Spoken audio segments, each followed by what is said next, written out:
اعوذ باللہ من الشیطان الرجیم بسم اللہ الرحمن الرحیم۔ السلام علیکم ورحمۃ اللہ وبرکاتہ۔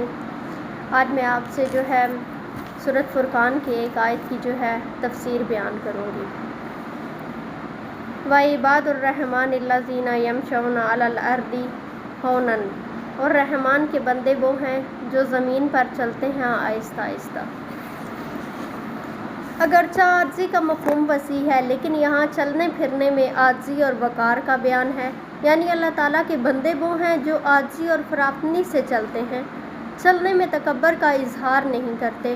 اس وصف کا ذکر قرآن مجید میں حضرت لقمان کی وصیہ کی صورت میں بھی کیا گیا ہے، جہاں آپ نے اپنے بیٹے کو وصیت کی اور فرمایا، جس کا ترجمہ کچھ یوں ہے: اور زمین پر اکڑ کے مت چل، بے شک اللہ تعالیٰ کسی تکبر کرنے والے، فخر کرنے والے کو پسند نہیں کرتا، اور اپنی چال میں اعتدال اختیار کر۔ حضرت لقمان نے اپنے بیٹے کو نصیحت میں بھی یہی فرمایا کہ تم زمین پر اکڑ کر مت چلو، غرور سے مت چلو، اعتدال اختیار کرو۔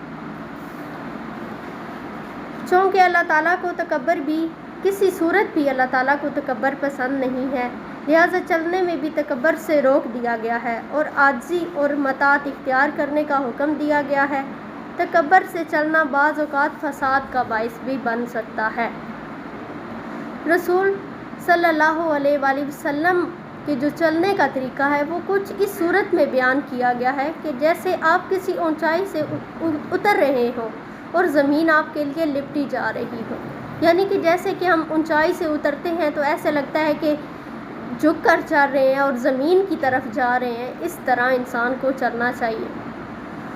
ہونن کا معنی وہ چال ہے جس میں عاجزی بھی ہو اور وقار بھی ہو، یعنی نہ تو ایسے ہو کہ اس میں تکبر ہو اور نہ ایسی ہو کہ انسان بیمار نظر آئے۔ حضرت عمر فاروق رضی اللہ عنہ نے ایک نوجوان کو بلا وجہ آہستہ چلنے سے روکا اور فرمایا جلدی چلا کر۔